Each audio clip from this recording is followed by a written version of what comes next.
Greetings, YouTube. I'm going to read some text from a theistic homeschool form of textbook.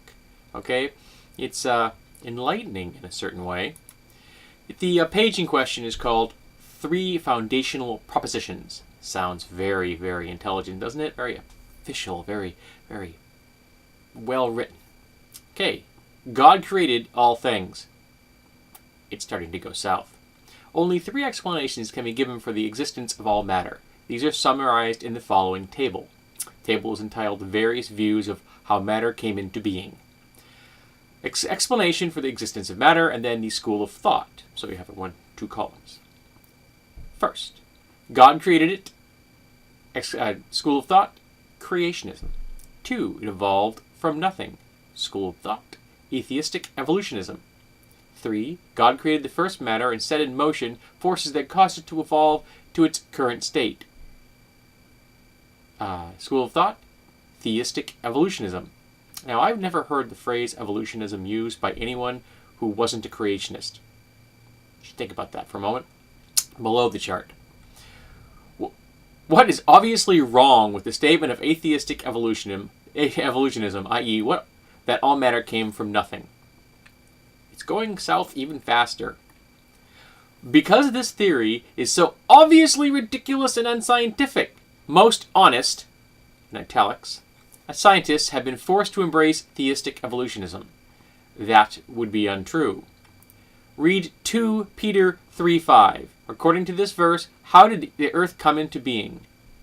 I'm not sure how much further south this text can go. How does God describe those who reject creationism?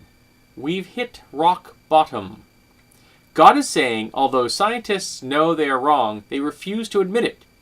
Exclamation point. Why will they purposely reject a fact creation they all know is, and then it goes on to the next page, which unfortunately I don't have access to. Now, to the best of my knowledge, God in the Bible never refers to scientists. Funny about that, seeing as the scientific method as we understand it didn't exist at that time. Now, before I go any further, and I get all the creationists out there get their panties in a bunch, remember, I am a theist. I am just not ignorant. Reason and faith are separate categories of existence. Okay? They are both part of reality, but they answer different questions. Now, if you'd like to use your Bible as an allegory, a metaphor, or a guide in life, there's no problem there. But faith cannot replace reason, and reason cannot replace faith. And this is not a textbook. This is an indoctrination document. This is attempting to craft the minds of young children into believing something which is patently false. Evolution is fact. You can see it in the world around us. You can test it in a lab, and they have. They can show it in nature. I would recommend the book, The Beak of the Finch. It's excellent, very easy to read, very pleasant, quite interesting. Living on the Galapagos Islands is hard. This is what we do in science. We ask questions, we poke around, we find the best answer we can, we poke around some more, we ask some questions, we find a better answer, we poke around, we ask some questions, and that's how it goes. You're never done.